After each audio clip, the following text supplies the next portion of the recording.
Hello, IGN. My name is Jose Otero. I'm here with Miranda Sanchez. Hello. And we played Res Infinite. More importantly, we played Area X, which is the thing we want to talk about Yes. a lot. It is so good. It was actually my first time playing Res. Okay. Not with Area X, but just like Res Infinite.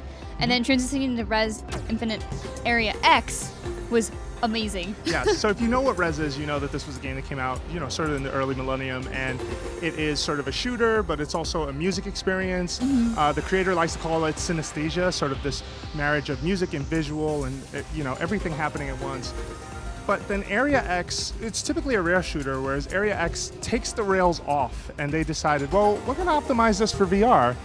And that's what makes it so cool. You sort of feel the immersion, you feel like you're in the space, and there's just all of these fireworks going off everywhere. They really leaned on particle effects versus graphics. Yeah, everything, whenever you destroy something, it just bursts in this beautiful thing of color, and that happens constantly because you're always shooting things. And so you're in these usually really dark rooms, and so like, that contrast there is just so awesome. And we actually got the chance to play it after we played in VR. We played it just on a normal PS4, and it was just such a different experience. Yeah, and it's easily one of those things where it says, hey, if you have a chance to play PSVR, this is the game you want to try. Yeah, no, definitely. I think that this was the first example I think I've seen of just VR versus non-VR, and immediately I felt the difference. Yes. And, they did sort of come up with cool tricks like wherever you're tilting your head, you'll be able to sort of move the avatar because you're able to sort of swim around the space. You're kind of like swimming, but you're also like flying.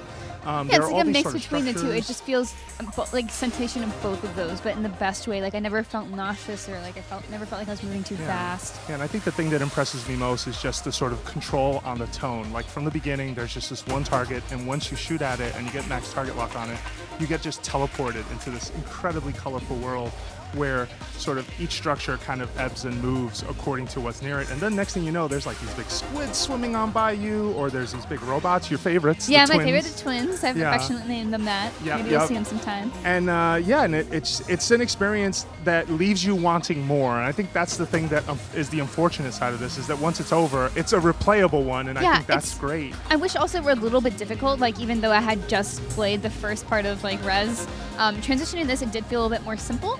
But I don't think it's really a bad thing. Like you can make it more difficult if you're constantly moving around versus standing in one spot and shooting. But that being said, like absolutely want more.